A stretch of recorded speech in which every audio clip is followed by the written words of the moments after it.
USCHO.com. This is the USCHO Weekend Review podcast from U.S. College Hockey Online at USCHO.com. A look at this weekend in college hockey and a review of the top news of the week. Welcome to USCHO Weekend Review for Monday, November 8th, 2021. I'm Ed Trefzger alongside Jim Connelly and Derek Schooley.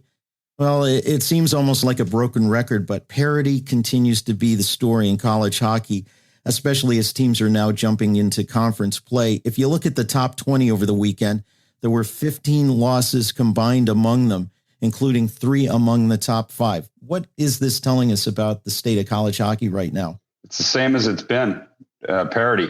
That's why you keep having different winners every year. You can't, if you can go on a long streak of getting to Frozen Four after Frozen Four and championship after championship, you're in a real good spot because it is hard. It is hard to win at this level. It's hard to sustain it. And everybody's good. There are no, there used to be an upper echelon and a bottom echelon. Well, there still is, but the bottom echelon can beat the upper echelon on any given day, and you're seeing parity in college hockey. Yeah, I agree there. I think in the further a season goes on, the more you see it. I think there is something about familiarity among conference opponents. So once these teams get into conference play, you get more of these weekends where you have 15 losses among the top 20. But, we don't have to go far back. I think it was the second or third week of the season. There was only, 4 losses and 1 tie among the top 20. And now it's we're getting into it. For one thing, we have everybody playing, and you also have, a Harvard and Cornell in there that, were top 20 teams that didn't play until last week. But I just feel like we're seeing, even as Derek just kind of pointed out, that bottom echelon, I don't think anybody had high expectations for Ferris State this year. So when they beat a Minnesota State on Friday night, I think that, opened a lot of eyes. And, will they be a top of their league team, top half of their league team? Maybe not, probably not. But can any team on any given night pull off a victory? Absolutely. And that's exactly what we saw this weekend. You're right on the money with Ferris there, because I think they were picked last. They won 1 game last year, and that was against Trine. So nobody saw that coming, and nobody saw that. They got 4 wins right now. I mean, that's pretty good start to their year when you're picked at the bottom end of your conference. So there must be a lot of good things going on in Big Rapids. Well, and we should also point out Colorado College, although they lost in overtime to St. Cloud State, really gave them a battle on Friday night. Splits on the weekend between Duluth and Western Michigan and Minnesota and Wisconsin. Western and Wisconsin are not bottom echelon teams, but again, those are some great wins there. Well, you know what? I go back to 2 weeks ago when I saw Wisconsin play in just on Thursday night, game 1. You could see that there's something there. They ran into obviously the Michigan juggernaut that night and came back and won game 2. And now they're following it up with a lot of excitement and put a little streak together. That's something you always look for, those wins that you can build on and put yourself on a little bit of a streak. And it looks like they've done that now. Well, there were also some big weekends in there where teams swept. I want to start with the one that Jim broadcast on Friday night. I watched that game live. A sweep of UMass over number 7 Providence, a 1-0 victory at UMass for the Minutemen on Friday, and then on the road 5-1 on Saturday. UMass seemed to be getting off to a slow start, but it looks like they're firing on all cylinders after this past weekend. Yeah, it's interesting talking to Greg Carville, and I haven't talked to him since Saturday, but going into this weekend, we did our pre-interview for Nesson, and, he had won, I think they had won 4 or 5 in a row coming into the weekend. And he almost sounded upset with his team, didn't sound happy at all with his team. And I think there's some psychological approach there too. He talked about the first week of the season, feeling like, boy, we had a bullseye on our backs. And after losing 2 to Minnesota State right out of the gate, he's tried to turn that around, at least inside of his locker room and the mentality of his team, saying that, we need to be the team putting a bullseye on other teams' back. We need to be knocking down these opponents that think that they can come in and beat us, because we're not that good. They're a team that was great last year winning a national championship, but they lost 10 of their players and, lost Ben Barr, one of their top assistants, and he had some other staff turnover. So, I mean, that's a team that had to replace a lot, but they're doing well. And, a 1-0 game on Friday was a heck of a game. It took until the third period for a goal to be scored. Only one penalty between the two teams in the game. And then Saturday, a 5-1 game was not a 5-1 game. That was a 1-0 game into the third, and then, 2-0 and then 2-1. And then somehow things down the stretch really got out of control a little bit. But don't take too much away from Providence. I think they're a darn good team. But UMass, they're now seemingly striking on all cylinders. And if they do and can rebuild after, this is going back to Derek, what you said, a couple of minutes ago. If you can keep getting back to Frozen Fours, when you do lose 10 players from a team, that's really impressive. And that's that rebuild mentality. It's not easy to do. So if they can put a great season together yet again this year, that's very impressive. It's rebuild, not reload at places like that. After you've been to 2 Frozen Fours and won a national championship, you never want to rebuild. You're always trying to reload. And hey, you know that league better than I do, and you cover that league, and I think you hit the nail right on the head there. Ohio State picked up 6 very important points in the Big Ten, hosting Penn State. 5-2 and 4-1 wins over the weekend. Yeah, I was surprised. I guess I should say that I was surprised by that because Ohio State was picked last, and the coaches usually are fairly right on it. But we kind of maybe slept a little bit on the Buckeyes. They go and they lose an exhibition game to Western Michigan. They go out to Bentley and they have all kinds of trouble in the first night. They lose. They follow up with a couple other wins, and they lose to Michigan State. And you're going, and you kind of forget behind the Michigans and the Minnesotas of the world and the Notre Dames of the Big Ten. You forget about Ohio State, but then you look, they're 6-2. They got 6 wins right now, and like I said, I think people are sleeping a little bit on the Buckeyes, and hopefully that's not our weekly kiss of death that we've been putting on teams when we pump their tires. But what an impressive sweep at Penn State. We talked about them last week, and we all of a sudden they have trouble, and I guess we'll see when they go into Minnesota this week. That's a tough schedule they're playing. I was a little surprised by this one. I can't fib at all there, because I really thought that Penn State would be able to handle Ohio State a little bit better. But I think that, as you say, schools, like there really are no bad teams anymore. And if you're not on your game, and if you get caught up maybe reading too many of your headlines, and it's easy after you beat North Dakota in front of 14,000 fans, 13,000 of them clad in green, that you think you're better than maybe you are. And I think this is, sometimes teams need those doses of realities.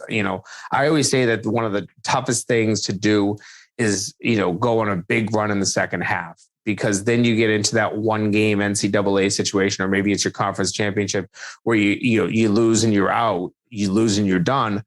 And that loss seems to always come. And so I always think those doses of reality somewhere in those stretches are good. An early season slap in the face also can be good as well.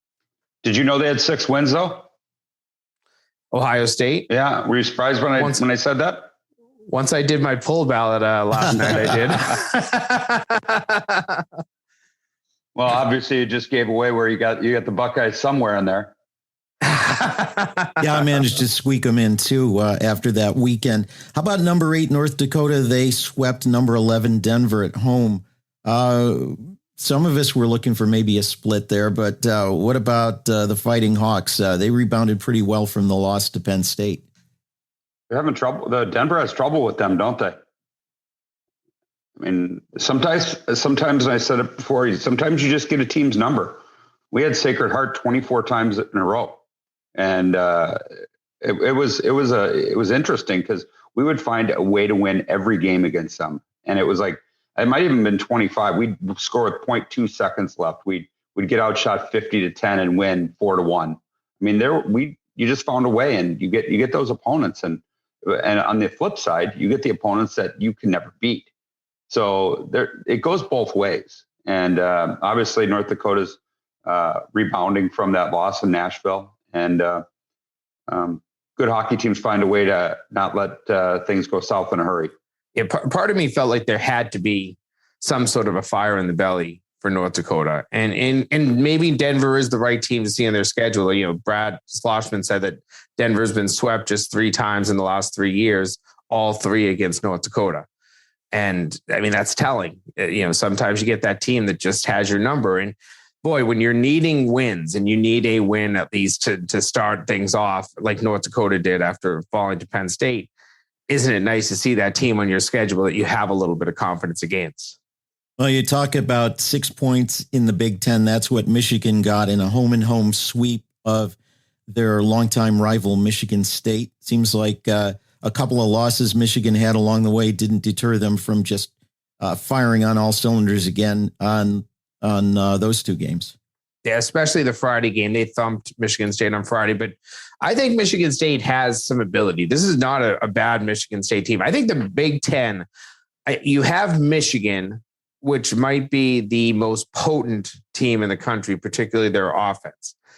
You have Minnesota that's pretty good, and there's a lot of excellent teams in that league. I don't know if they have the best teams overall. Like, would their top 3 be the top 3 against it, say the NCHC? Who knows?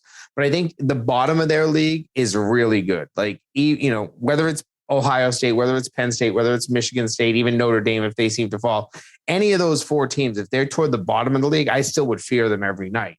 I don't think that there's a lot of easy games in that league, but I also don't know that has the league with the most potency. You have a good Michigan team, but I'm not sure where the potency is after that. And that's fair. I think you saw that coming through the NCAA tournament last year. You know, sometimes you beat yourself up within your league a little bit. And, you know, I don't know where the bottom's going to fall now. I mean, you look, Ohio State picked last, and, you know, what's going to fall in between there. And that'll be played out a lot over the next couple of weeks for sure. One other team that has gotten underway sort of late because it's an Ivy League team is Harvard. We saw them their first weekend with a couple of big wins out of conference. They started ECAC play. They're 4-0. They're averaging 6 goals a game, and they've been 6 for 6 on the power play. And 2 things struck me by that. That's obviously 6 for 6 is fantastic on the power play, but only having 6 power play opportunities in 4 games. I'm not used to seeing that very often. Oh, Ed, we watch the same league, buddy. We watch the same league. And I went to Mercier Sacred Heart on Friday night, and I think there was 6 penalties in that first period alone. So no, when I read the show rundown and you had said that, I was like, wow. I mean, it's only 6 power plays. Get to the net. Maybe they average about 10 goals a game by the way they're going about it. I had to look at the stats because I went to College Hockey Inc. and for the national stats, and it said they were 100% on the power play. So, well, obviously, you know, this weird season of stats, that's got to be wrong. I go to Harvard's website and they're 6 for 6. Okay, I'll give that to them. But hey, listen, this is a team that is, you know, they're clicking. This is an offense that, you know, even a really tough game on Friday night against Cornell, they find a way to win that. And then I think that, you know, Derek, you and I have, you know, we've had a lot of faith in Colgate, and, you know, you get a 1-1 game and Alex Laferriere just blows it open, 4 goals and a couple on the power play. I mean, this is a team that's rolling. Now, I think that tonight is their test. Here they're playing their 3rd game in 4 nights, and they're going to take on Northeastern that has won 4 in a row as well. Both of the teams are in the same situation where it's, you know, 3 games in 4 nights. I think that's one of the most difficult things to do in college hockey. It's, you know, what makes teams that have to play that 2-game weekend before the Beanpot struggle a little bit. So I don't know if it will be the cleanest game. You're going to maybe see some tired teams out there, but this could be a good test for both Northeastern and Harvard tonight. See which team can come out on top. Oh, this is your COVID type game here. We played 7-12 last year. I mean, it's we were playing games like that all the time, and it is challenging. And college athletes are not used to it. You know, we actually played. We went 6 in 11 days, and then we had another game coming, and we went 6-1. And I got out of there going, oh my gosh! And if you can get out of this stretch here with with how they're doing. It'll be real interesting to see. Well, we've got more of the Weekend Review podcast coming up. We're going to do a little bit of buy or sell when we return. This is the USCHO Weekend Review podcast from US College Hockey Online.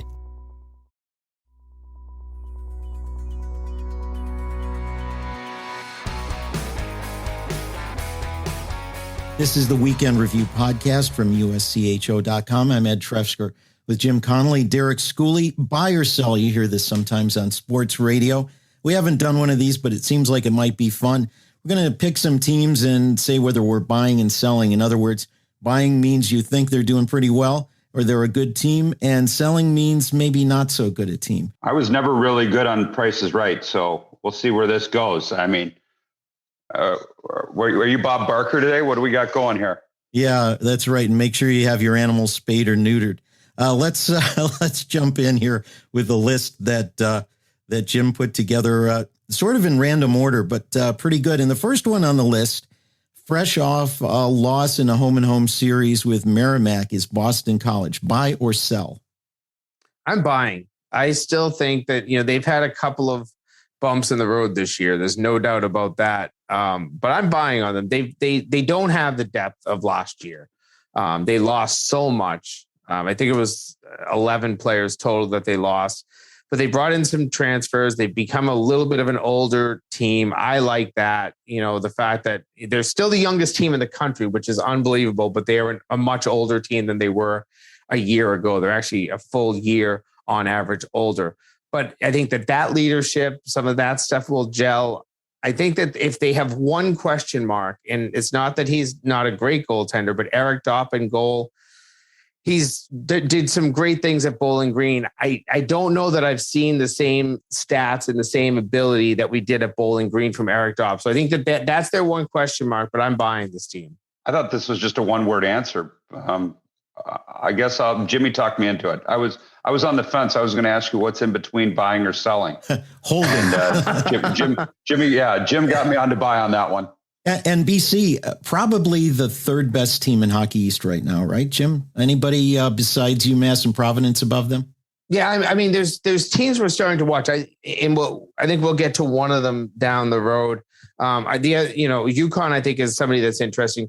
Umass Lowell, keep an eye on them. They had maybe what you'd have to look at as a bad tie against LIU the other night. But I also think that this is a better Lowell team than many people thought they would be coming into the year. Next on the list is Minnesota. The Golden Gophers obviously have a very challenging schedule. Buy or sell on the Gophers? Oh, that's a tough one.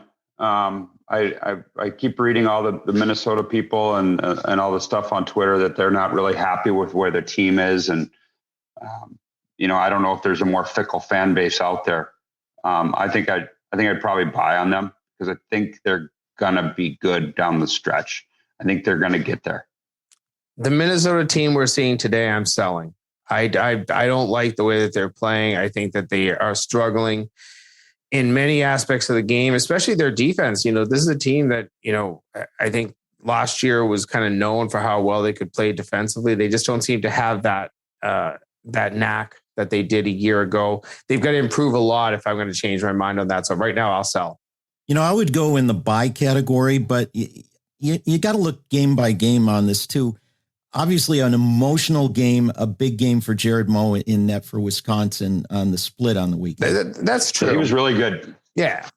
I mean, he was really good against Michigan when I saw Wisconsin play, and it would have been 6-0. I thought he was outstanding. Yeah, I saw that coming, and I saw that being a big circle probably on his calendar too.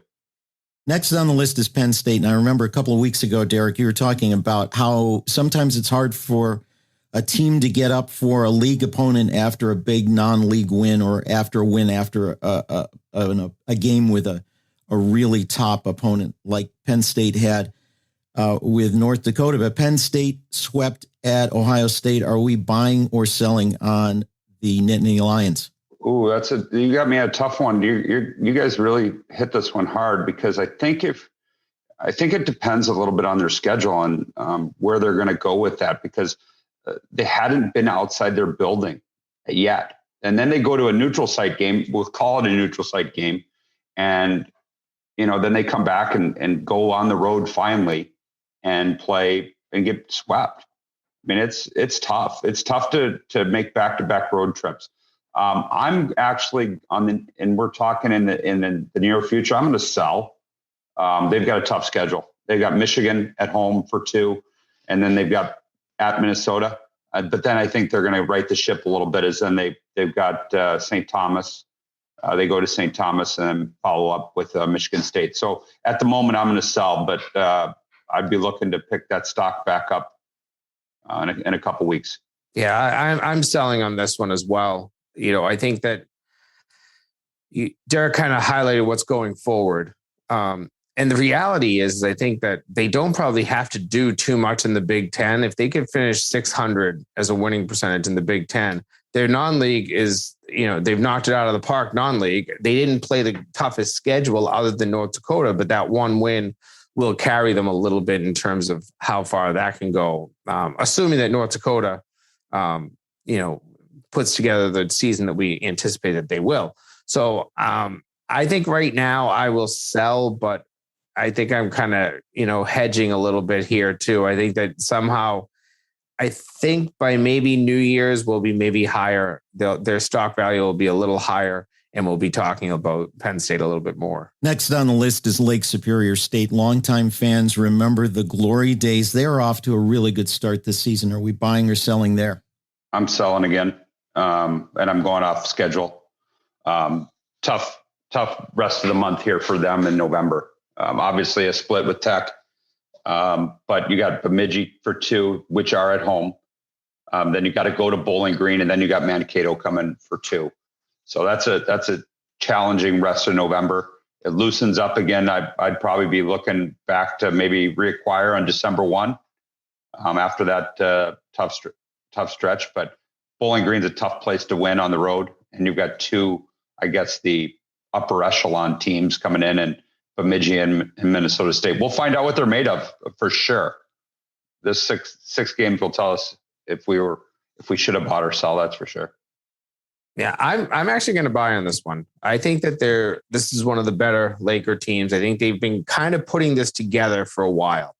And, I think if they can come out of this 6-game stretch 500, we're going to know that they're one of the better teams in the CCHA. I'm putting them at least and when I say buy, I'm putting them at least at a top 4 in the CCHA. That's my opinion of them right now. I guess we'll have to see, but I'll buy on them. Quinnipiac is getting underway in ECAC play. They had a terrific start to the season outside of conference. How about the Bobcats? Are they better than ever? Are they a buy or a sell? They're my easiest buy on this whole thing. 100%. This is such a good hockey team right now. I look at, not just the fact that they, had a great weekend with 2 back-to-back shutouts, but they're just allowing so few goals. One game they've allowed 3 goals. Other than that, the numbers 2, 0, 0, 2. The 3-1 loss to North Dakota in there.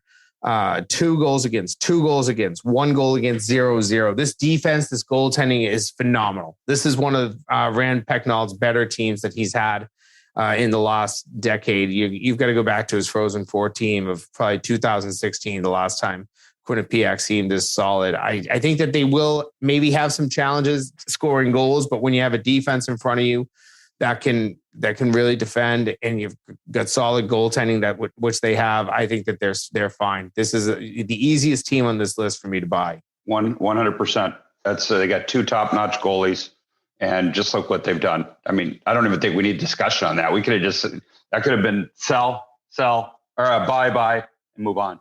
Yeah, and they don't have too tough of a schedule through the rest of this year. They got a couple games with LIU. Arizona State will be interesting, and then 4 ECAC games. They just can't, Ed, they can't have any letdowns. It'll be a tough couple of games against Arizona State this week. The one I look at, RPI, December 3rd, you can't have a letdown on that game. That's the one that I see on the rest of their schedule that, even though I know that people think that shouldn't be the biggest challenge, you never know. That's a team that sometimes plays well, surprises teams. I would worry about that one game on their schedule. Jim, you alluded to UConn. They are off to a great 6-2 start. How are things looking for Mike Kavanaugh's Huskies. Buy or sell? I'm going to buy on them. I think this is probably the best team that Mike Cavanaugh has had since they've come to Hockey East. I think that the talent for certain is there. Goaltending was the one thing that, the one area that I kind of worried about a little bit, but that seems solid thus far this season. And they're finding ways to win games. Here they were in 2 really close games up in Orono, real tough place to play this past weekend. And they found a way not just to, get into overtime and get to a shootout and maybe get that extra league point. They found ways to win the game on the road. And I think when you're a team that starts finding ways to win games, you're going to have a lot of success. I'm going to sell just because they've got once again another difficult schedule coming up. You got BC, Providence, 2 with Lowell, and then you got Colgate coming in after that. I mean, that's a challenging schedule again, and I just don't know how they're gonna fare. Let's turn to the next one on the list, AIC. The Yellow Jackets are 2-2 in conference play. They had a really, really challenging non-conference schedule leading into that. Buy or sell on AIC? That's a tough one. I still think that they're my preseason pick, and I still think they're going to be there at the end. But I follow them because they've got 2 of our former players there, and I see that what they're doing, and it's tough to say sell on them. But I'm not 100% sure I want to buy right now either. I'm gonna straddle that fence. This is one where I think I'll buy while the price is low. The reality is this team's pretty battle tested. They played Providence and UMass right out of the gate. So a couple of those games weren't that close. The second game against UMass was a 1-goal game late. Then they played Quinnipiac after that. Both games go to overtime. They end up tied in one and lose the other one. And then this weekend, taking on RIT with the hefty win on Saturday. They didn't follow through on Sunday and get the sweep, but they got to overtime. That's still, you're getting 4 out of 6 league points. That's a pretty good, ratio. I think most coaches, if you could tell them that they could get 4 out of 6 league points every weekend in their leagues, they'd probably be okay with that. I think they'll be okay. I think they'll be fine. That's fair. I would tell you this though, as a coach, you want to sweep at home and split on the road. So you're talking 9 points out of basically 12. So I don't know. Ed, you were there. I guess maybe that's what you were going to say. What do you think compared to previous? Well, I was one of the very select few people who were there live over the weekend. Saturday's game, RIT kind of fell apart. They gave up a couple of quick goals late in the first period, and then it was 4-1 to start the second period, a bad night for the goaltender. I don't think that was characteristic of how those 2 teams will match up. Sunday's game, RIT outshot AIC 41-30, got some really good goaltending, as did AIC. AIC's got 2 really good goaltenders, and Kuharski and Calvaruso, and that'll take them a long way. My overall take on AIC this year is they're probably going to be right there at the top or very near the top. If they are the top team in Atlantic hockey, there won't be quite the gap that they've had in previous years. Army's going to be right behind them. They're getting terrific goaltending from Gavin Abrick. I think Sacred Heart's going to be in the mix, maybe Canisius. They're going to be 5 teams all battling very closely. So I think AIC is a good team, but there's not the distance between them and the rest of the league there was 2 seasons ago. I will make one last point on this. I really love the schedule that AIC played. Eric Lang set up a really tough schedule right off the top. I think that is something that can pay dividends down the road. If you use it in the right way, because it can be difficult. You can get used to losing, and True. So I think there's that balance, and it's tough when you're you got all these big name teams. You want to do well out of conference, and we continually talk about Atlantic hockey and their non-conference records. You got to be able to balance that a little bit. And yes, it's a hard schedule. Yes, it will pay dividends. Yes, but it also could devastate you a little bit. So you got to be careful. And I don't know where AIC is as far as that goes, where their mindset is or any of that, but it's something that you really got to watch. I mean, Niagara, look at their non-conference schedule. I mean, talk about a team that's really got a challenging non-conference schedule. I mean, that's a gauntlet you're running there too. Well, let's move on to North Dakota. They had the sweep of Denver that we talked about earlier. Maybe some people were a little nervous about Fighting Hawks earlier in the season and again after the loss in Nashville last weekend. Buy or sell with North Dakota? I'll buy. I think that even some bumps in the road, this is a good North Dakota team. They're missing a little of their firepower, and that I think is what you notice. And we talked to Brad Schlossman a few weeks ago, and he was kind of admitting that one thing that they need is to find the goals from the right people. They also need to stop pucks at times. Everything. It feels like every time you see a North Dakota game, every goal looks pretty. Both teams. I don't know why that is. Maybe, just opponents get up to play them and suddenly everything is just, everybody suddenly turns into Teemu Selanne. But, I think that, there is something about how North Dakota plays the game. And every time I watch them, I always feel like they're on the precipice of scoring a goal. Even when they're struggling and they're not looking like they're in a good situation, I still feel like they're always in a good position to win games. And that's just a hunch. There's nothing scientific about what I'm saying here at all. There's nothing X's and O's that I don't have any great insight. I just feel like this is a team that every time I've watched them this year, I feel like they're going to score goals, and they score a lot. They've just got to protect the net a little bit more. I'm going to buy because they're always there. They find a way. I mean, they're North Dakota. They find a way. I mean, it's just as simple as that. I mean, Brad will find a way to get it done. I mean, they get great players. They got a great building, great fan support, all that. And they got a good staff. They'll find a way to get it done. Last one on our list is Boston University. For me, this is the easiest one to choose, but what do you guys say? Buy or sell? Oh, I'm selling. I mean, the 4 in a row. I mean, unless you're going to buy and hope. This right now is 3-10 overall. Who saw this coming? Anybody? Just like 6 wins. When we talked about Ohio State, did anybody see these 6 wins right off the bat? I don't think anybody saw this one coming. Yeah, BU's struggling right now, and I can't put my finger on why. That's one of the big problems here. 3-7 out of the gate, and they got kind of thumped out in Northern this week. They went down 4-1 in the first period on Friday. I think it was 3-1 or 3-0 in the first period on Saturday. They're not getting out to good starts, and that's a problem. They're chasing the game. They're putting themselves in holes that they think they can dig out of. They're not. And,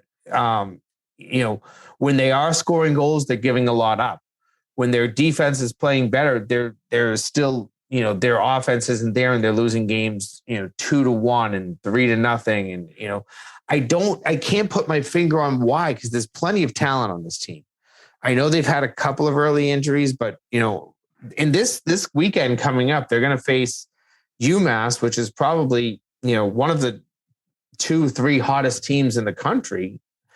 And this is the test. If you lose these 2 games and you're BU and you're 3-9, heading into a series against Northeastern, which is playing well, as this could be detrimental. So I think that it's put way too much pressure for BU on the next 4 games against UMass and Northeastern. 2 teams that we keep saying how good they are.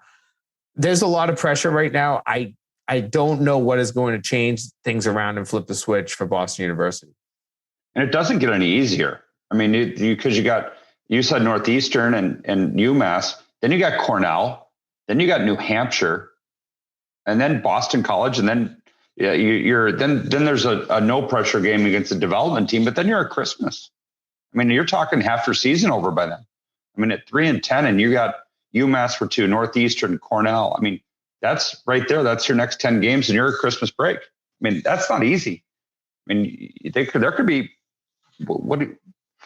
maybe a couple in there, but nah, they're hard. Yeah, you might.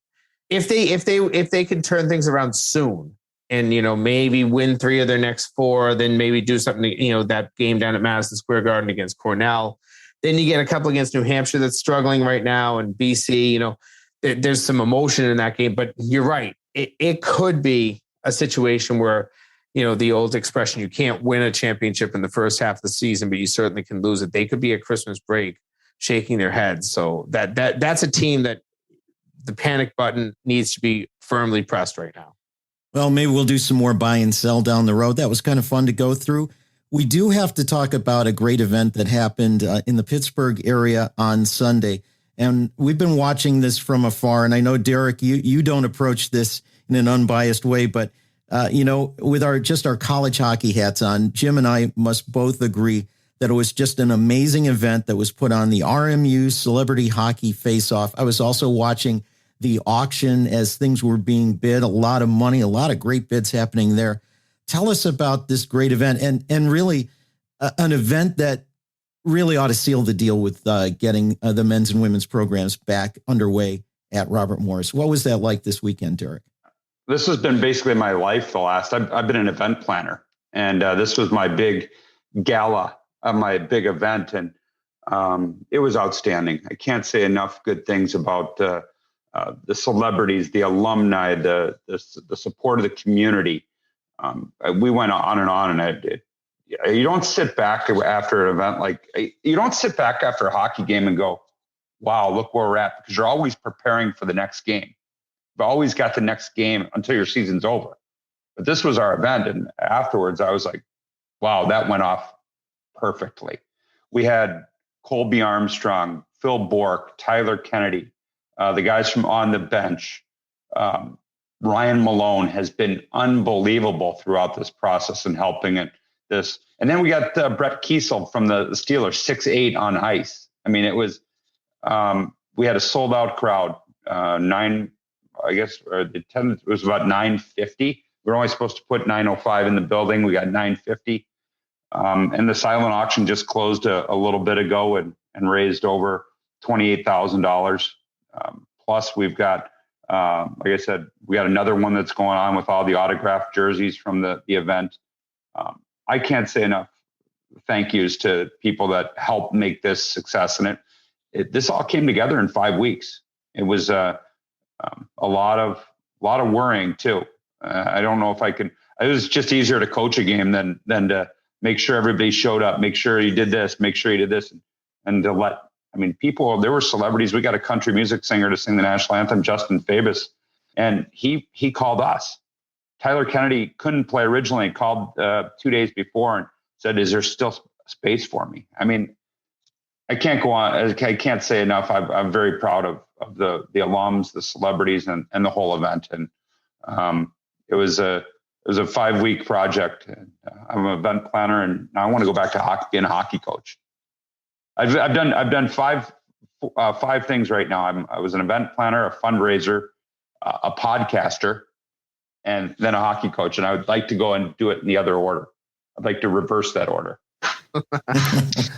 Well, I'll tell you, Derek, I don't think you've ever tried to compare yourself to being, a Michigan or a Boston College or a Minnesota and those big market teams. You're still, one of the smaller teams in the world, but I don't know that a big program could have pulled off what you pulled off in 5 weeks. And I know you had a lot of great support in that city, and that's what makes it special, because people, are showing that they want Robert Morris hockey back. And I don't know how any administration can ignore what happened, this past weekend. I followed it from afar. Would have loved to have been there with you in Pittsburgh, but just watching the social media interaction last night and the number of Twitter posts. I mean, my Twitter feed had more about Robert Morris hockey yesterday than it did about the NFL. And usually it's, pretty deep buried with bettors and gamblers on NFL football. And I'm really proud of what you were able to accomplish. So I hope this is the first in a million dominoes that just pushes the administration to doing the right thing. I couldn't have done it without the support of college hockey too. And you look at the jerseys that we had and NHL teams, and Rick Gotkin drove down from Erie 2 hours to to show his support. And I talked to Rick on Friday, and he's like, maybe Diane and I'll make a road trip to Pittsburgh. I'm like, oh, that'd be great. I'll put some tickets aside. And he's like, nope, I'll buy them. We want you back. And can't say enough good things about college hockey and how they stepped up to help. I can't comment on your guys' statements, but I hope you guys are right. Well, one last thing that was college hockey stepping up was on the women's side last week. A really concerted social media movement to try to expand the NCAA tournament from 8 teams to 12 teams on the women's side. I'm going to start out right there. I think there are things that need to happen on the women's side. That's one of them to help. There was a good article a couple of weeks ago on USCHO by Nicole Haase, who covers women's hockey for us, about the inequities that the NCAA found. And I know I've heard from people who were at the Women's Frozen Four in Erie, and this is not a slam against the host, but there was inadequate information with statistics and things like that. They need to step up the game a little bit, and expanding to 12 will just help keep growing the sport, I think. I think that I'm a huge supporter of women's hockey overall. I think that it's great. I've got an 8-year-old daughter who's dying to play NCAA hockey someday. I know that is a pipe dream, but it's still, to think that is out there for her and every young girl is wonderful. And I think that this is a sport that has to continue to grow. They have great participation right now. In terms of number of schools sponsoring the sport. And, I even think of schools that sponsor women's hockey that don't sponsor men's hockey, like Syracuse. That's one that always stands out to me. And I know Lindenwood has as well. And, I guess the one thing I always come back and say when it comes to expanding from the NCAA is I don't deal that deeply with the NCAA, but I understand a little bit of the logistics of what goes into it. And no matter how you want to expand, how you want to do things, it still takes money. So I guess that's the one issue that comes up here is, where does the money come from? And there are tons of national championships within the NCAA that are revenue losers. And, women's hockey, not surprisingly, they're a revenue loser as they are. But can the NCAA take on more of a loss? That's, I guess, the big question that always comes into play is where do they have to cut their losses? And that's not the right term. It's not cut your losses. It's how much can you absorb? Because you're making so much money on the men's basketball tournament. You're making a little bit of money on hockey. You're making a little bit of money on lacrosse, wrestling, and baseball, I believe, are the 5 that still are profitable tournaments. But you're giving up a ton of money on every other event. How do you make things equal? And I don't think that you have to. Equal is not the right word when it's comparing men's and women's sports. It's fair. And I don't think an 8-team tournament currently, in the way it's seeded and the way that they try to really keep cost containment as their number one mission, is fair to the student athlete.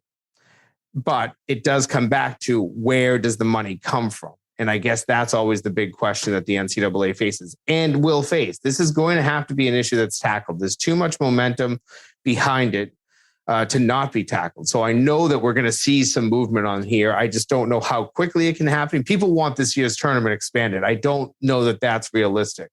The season's underway. But, can this be something that can be expanded within the next 2 to 3 years? Can there be a growth plan? Can you expand it to 10 and then 12? Can you take smaller steps? Can you change parts of this tournament without doing everything at once? I think when I think of the business model, and I don't like to use business with a nonprofit, but, the business model that has to go along with this, that is the biggest challenge. Yeah, and I have 2 daughters. One's a senior in high school, and one's a freshman, and they're the same way. They want to play college hockey, and I 100% agree with everything you said. But as being on the NCAA tournament committee, I would say, where's the revenue? Where's the money coming from to do this? Because obviously, men's hockey, there is a big disparity, and it does need to be fixed. But men's hockey also does produce a large chunk of revenue comparatively so to the women. So how do you go about fixing it? That's the question. I think that's the biggest question you have. Where does the money come to fix it? It needs to be fixed. I think everybody's in agreement with it. And how do you go about doing that? The one thing that always comes that has to be realized is if there's not going to be money added to the pie, and this is for every NCAA sport, if you're not adding more revenue somewhere, then every time you spend revenue, you have to take it from somewhere. So are you taking it from men's hockey? Are you taking it from another women's sport? Are you eliminating a championship? Like, those are the things that we all have to think of. It's so easy to put up graphics and say, these are the numbers and this is the inequity. But how do you, if the fixing has to come at somebody else's expense, that's not fair either. So I guess that's the one point that I would make. Isn't that what I said though? We all agree. We just don't know how it can be fixed. And you're right. You don't want to take it from this and this and this. And I'm living this right now of trying to fix things. And where do you take it from and how do you do it? And whatever you always think that it's easy, it's not that easy because there's 800 different steps that you got to go through. Well, I think we can wrap this episode there. We've covered a ton of stuff this week. We'll do it again next Monday. For Jim Connelly, for Derek Schooley, I'm Ed Trefzger, and we'll catch you next time. This has been the USCHO Weekend Review Podcast, a production of US College Hockey Online. Visit uscho.com/podcasts to listen or subscribe.